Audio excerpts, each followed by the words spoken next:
Bapak Tere itu dia naik Gunung Ciremai, kemudian bawa anak tiri. Nah, kebetulan di situ anaknya dibunuh. Hutan larangan itu ya biasanya kalau pendaki masuk situ biasanya kesasar. Menurut para pendaki itu ada pernah melihat semacam.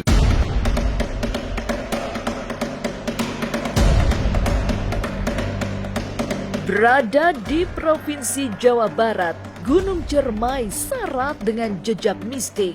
Dengan ketinggian lebih dari 3078 meter di atas permukaan laut, banyak cerita misterius yang pernah terjadi. Para pendaki bahkan hafal titik-titik rawan mistik. Tapi benarkah tanjakan Bapak Tere termasuk yang paling angker? Bagaimana pula dengan cerita Jalak Hitam?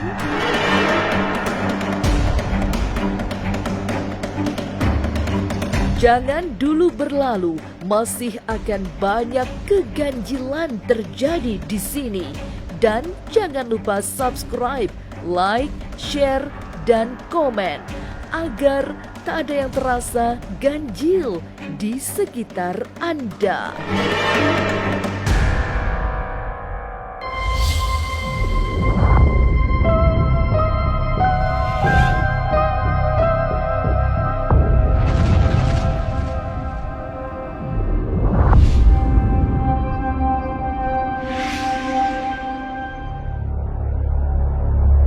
Mengambil jalur Linggarjati Kuningan, Jawa Barat, pendakian ke Gunung Ciremai termasuk yang paling gawat.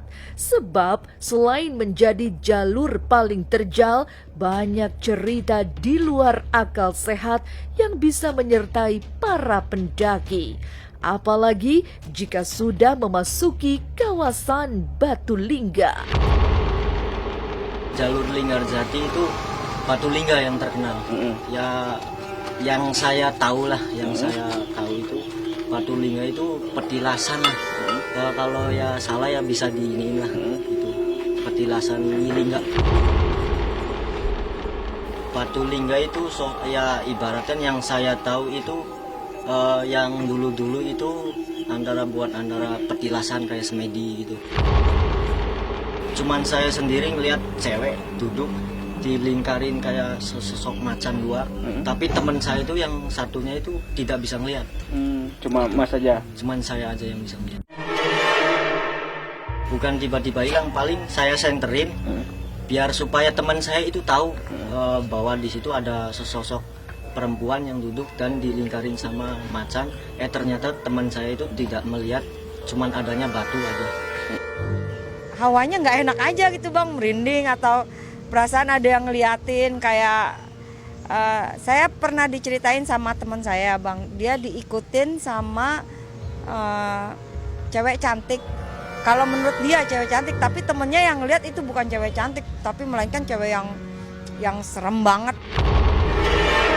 Wujud-wujudnya seperti gimana sih yang ada di gunung? Tentu wujud-wujudnya lebih dahsyat seperti yang muncul di penglihatan manusia secara umum di perkotaan.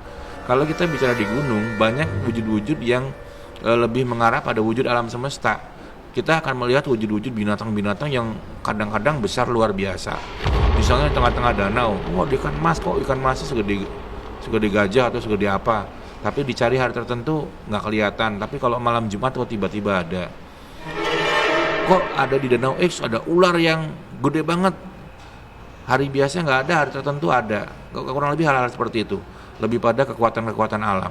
Ada wujud manusia yang tinggi besarnya nggak kelihatan, cuma kelihatan kalau kita berdiri cuma kelihatan jempolnya aja misalnya. Nah, hal-hal seperti inilah yang seringkali terlihat dan tampak di pegunungan. Jalur Linggarjati di Kabupaten Kuningan juga menyimpan cerita tentang tanjakan Bapak Tere yang sangat legendaris. Ini termasuk jalur tengkorak karena sangat terjal, meski bagi pendaki kadang memberi tantangan tersendiri. Kalau Bapak Tere mah itu tanjakan paling ya afdol lah buat para pendaki. Lumayan tinggi, itu tanjakan itu terjal, rumit lah ibaratnya. Sebelum kita mulai mendakian di Bapak Tere itu paling saya istirahat dulu antara 5 menit buat menambah stamina lah. Gunung Cermai yang syarat cerita mistik juga berhias kisah tentang burung jalak misterius. Tidak usah takut jika bertemu binatang misterius ini, karena sejatinya bisa menjadi petunjuk arah. Kalau jalak itu ibaratnya sama kayak menunjukkan jalan. Kalau tawon itu ibaratkan bagi pendaki yang pemula itu pasti ngerubungin semua, nyamperin lah ibaratnya. Itu nyamperin ya, itu mah wajar lah bagi pendaki yang baru pertama kali. Saya juga pernah alami. Pas mendaki, pas mulai masukin hutan itu pasti yang namanya tawon hitam ya sebangsa tawon lah. Itu nyamperin, ngelilingin. Katanya mitosnya itu jangan sampai diusir, biarin aja, itu mah nggak ganggu. Paling kita briefing dulu antara ya dalam hati baca-baca, terusan ya jangan sampai kita melihat sesuatu itu jangan sampai diceritakan lah sama teman-temannya itu. Paling diceritanya itu pasti di bawah. Mendaki Gunung Cermai tidak boleh sembarangan, apalagi bagi yang baru pertama kali menuju gunung yang sering disebut atapnya Jawa Barat itu. Dari pos pertama di Cibunar, semestinya melakukan ritual tertentu jika ingin selamat. Pada masa lampau, mereka yang hendak mendaki harus mengambil air wudhu di Cibunar, baru memasuki pos berikutnya di Kandang Amis hingga kuburan kuda.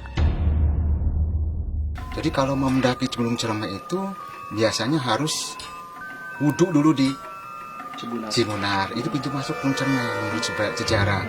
Dan itu juga kebiasaan kalau orang sini begitu. Kalau pendaki, terutama pendaki baru itu biasanya itu minta izin dulu di Cibunar. Nah kemudian ke pos Kandang Amis. Pos Kandang Amis itu kalau di sini adalah pos 3 ya, pos 3. Itu terkenal juga ada namanya itu banyak kebun kondang di situ. Kemudian ke pos 4-nya adalah pos kuburan kuda. Kuburan kuda itu ceritanya pada zaman Belanda itu dulu kan pernah ada yang nanam kopi, namanya kopi gunung. Kalau enggak kopi buhun, kalau di sini namanya kopi buhun. Itu pada saat zaman Belanda itu nanam kopi di sana. Nah kemudian dia kan bawa kuda. Nah kudanya meninggal di sana.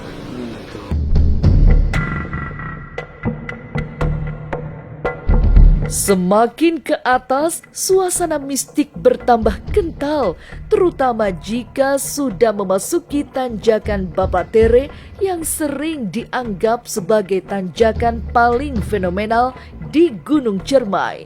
Setelah melewati tanjakan Bapatere, suasana angker kian pekat menuju Batu Lingga. Jadi, berhati-hatilah. Ke atasnya lagi ada yang namanya Bapatere. Bapatere juga ada ceritanya. Nah, Bapatere itu pernah kata orang dulu itu bahwa dia naik Gunung Cermai, kemudian bawa anak tiri. Nah kebetulan di situ anaknya dibunuh.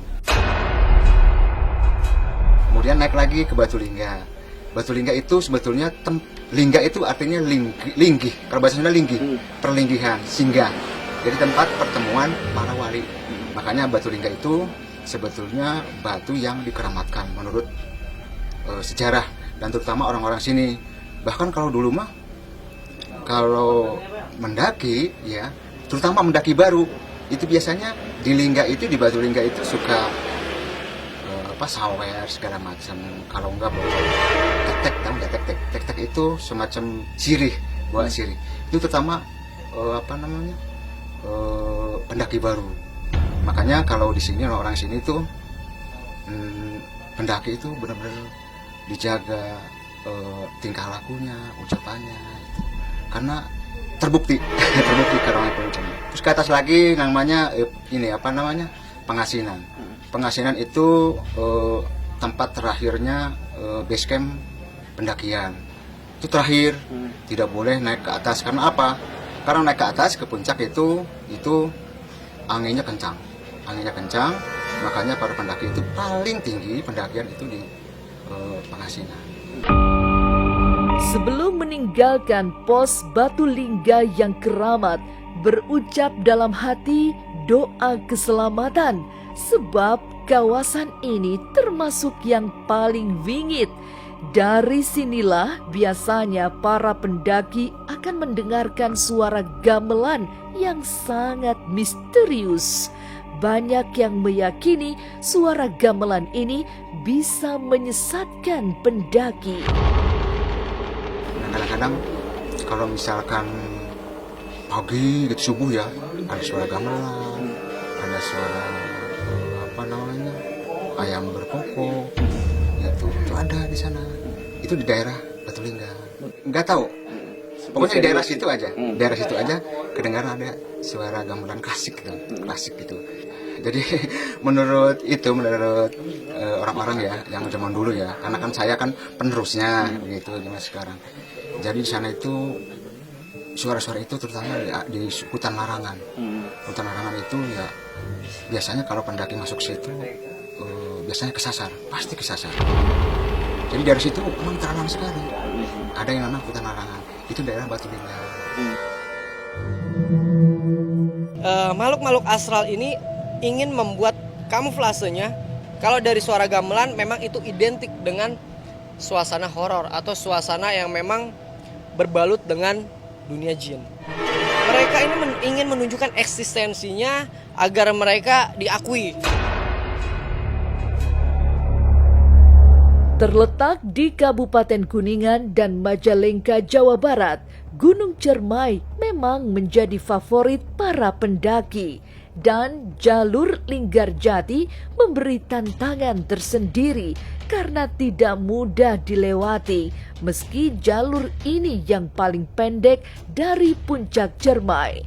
Pernah menjadi tempat berkumpulnya Wali Songo, menjadikan Gunung Cermai dikeramatkan.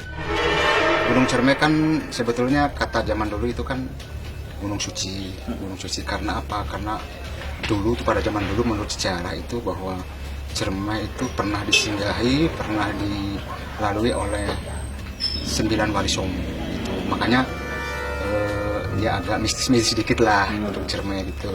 Bahkan di setiap pos juga itu ada cerita-ceritanya lah. Pendaki-pendaki senior paham bagaimana berlaku di Gunung Cermai.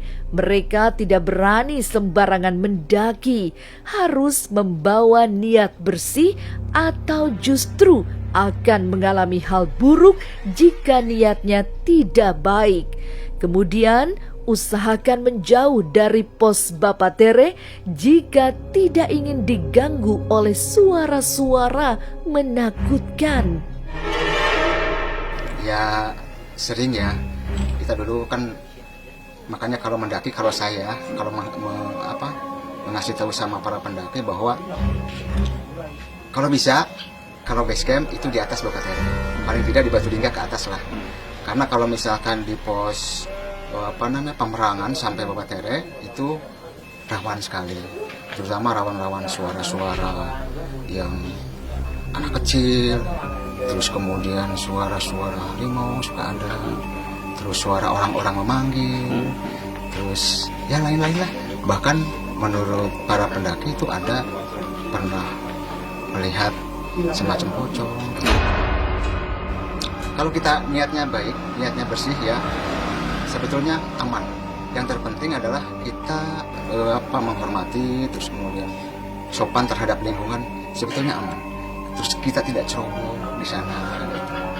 Pokoknya tidak boleh merusak apa yang ada di Gunung Cermai gitu. Sebetulnya aman gitu. Tapi kalau memang dia niatnya nggak baik, ya itu langsung aja ada kesurupan misalnya.